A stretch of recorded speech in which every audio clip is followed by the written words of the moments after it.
আসসালামু আলাইকুম dear viewers, SSC Dhaka শিক্ষাবর্ষ 2025 সালে আসা এই সাবস্টিটিউশন টেবিলটি আমি এখন সলভ করে দেখাবো। তো ভিউয়ার্স, আমাদের প্রশ্নে বলা আছে যে 5টি বাক্য তৈরি করতে হবে। এই যে 3টি কলাম আছে, এখানে যে বাক্যাংশগুলো দেওয়া আছে এগুলো থেকে আমরা 5টা বাক্য তৈরি করব। তো 5টা বাক্য যে আমরা তৈরি করব কোন বিষয়গুলো খেয়াল রেখে, সেটা হচ্ছে যে আমরা অবশ্যই গ্রামাটিক্যালি সঠিক হতে হবে এবং যে সিচুয়েশনটা বর্ণনা করা হয়েছে ওই সিচুয়েশনটার সাথে আমাদেরকে মিল থাকতে হবে, মানে তথ্যটা সঠিক হতে হবে। তো আমাদের এই যে টেবিলটা এটা মূলত হচ্ছে তাজমহলের উপরে।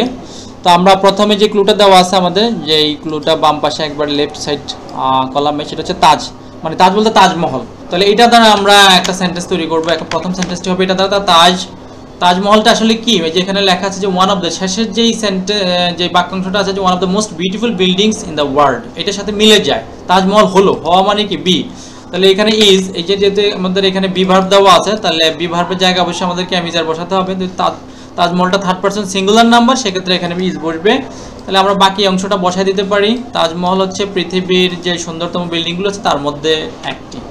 তারপরে আমাদের এটা অবস্থান সম্পর্কে যদি জানি, এটা দেখি এরকম কিছু আছে কিনা। এটা এই যে এখানে দেখা যাচ্ছে, এটা কোথায়, আগ্রা।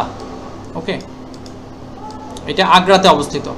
তাহলে আমরা এখানে লিখতে পারি যে এটা তাজমহল, তো বারবার এটা যে প্রোনাউনটা আছে আমাদের আমরা এটা বসাবো, এখন আর তাজ বসাবো না। তাহলে ইট স্ট্যান্ডস, এটা দাঁড়িয়ে আছে কোথায়, এখানে আমরা দিতে পারি it stands at Agra in India.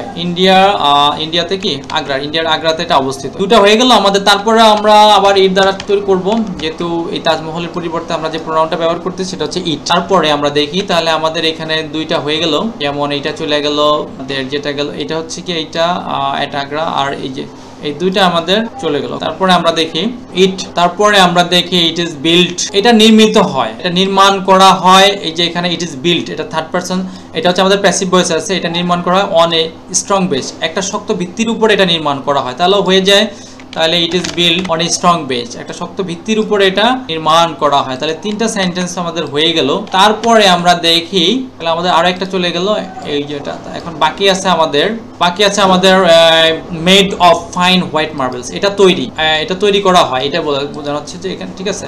তাহলে আমরা এখানে এটা যে মেড অফ, এটা যেহেতু ভার্বের ফার্স্ট পার্টিসিপল ফর্ম, তাহলে আমরা যদি এখানে বি ভার্বটাকে আরেকবার ব্যবহার করি, যেহেতু আমাদের একটা ভার্বকে অবশ্যই একাধিকবার ব্যবহারের সুযোগ আছে, তাহলে আমাদের হয়ে যায় it is made of fine white marble, এটা হচ্ছে ফাইন একেবারে সূক্ষ্ম সাদা মার্বেল দ্বারা তৈরি। তাহলে আমাদের আরও একটা চলে গেল। এখন বাকি আছে আমাদের অনলি একেবারে সবার উপরেরটা, আমরা এটা দেখি। তারপরে দেখি এম্পারার শাহজাহান, এই যে সেন্টেন্সটা, এটা অর্থটা একটু করে নেই। ইট অ্যাজ এ টম মানে সমাধিস্থল বা কবর বলা হয় এটা, ফর হিজ ওয়াইফ। এখন আমাদের বাকি আছে যে এইটা এম্পারার শাহজাহান কি, এটা কে নির্মাণ করছে, আচ্ছা কিভাবে নির্মাণ করলো, বা বিল্ট ইট, কে নির্মাণ করছে, এটা এম্পারার শাহজাহান। আমরা এটাকে এখানে বসাই দিলাম বিল্ট, যেহেতু এখানে অ্যাজ বাই এস বসবে না, কারণ হচ্ছে এটা ফার্স্ট ফর্ম ভার্বের।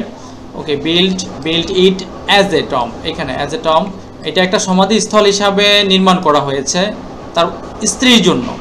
ওকে, এটা একটা সমাধিস্থল হিসাবে নির্মাণ করা হয়েছে। তাহলে আমাদের সবগুলো মোটামুটি হয়ে গেল। তাহলে কিন্তু অর্থের সাথে আমাদের ম্যাচিং করে যায় সবগুলো। এটা একটা, যেমন এই সেন্টেন্সটা হচ্ছে আমাদের যে it is built on strong base, এটা নির্মিত কিছুর উপর নির্মিত। ওকে, এটা শক্তিশালী ভিত্তির উপরে নির্মিত। ভিউয়ার্স, আসলে আমাদেরকে যে বিষয়গুলো খেয়াল করতে হবে সেটা হচ্ছে সেন্টেন্সের সামঞ্জস্যতা, মানে অর্থের সাথে সামঞ্জস্যতা, অর্থের সাথে মিলে কিনা, যে সিচুয়েশনটা বর্ণনা করা হয়েছে ওই সিচুয়েশন অর্থের সাথে মিলে কিনা, আরেকটা হচ্ছে গ্রামাটিক্যালি সঠিক কিনা। তো ভিউয়ার্স, আশা করি বুঝতে পেরেছেন। যদি কোনো মন্তব্য থাকে অবশ্যই কমেন্ট সেকশনে জানাতে পারেন। ভালো লাগলে অবশ্যই সাবস্ক্রাইব করবেন এবং শেয়ার করবেন।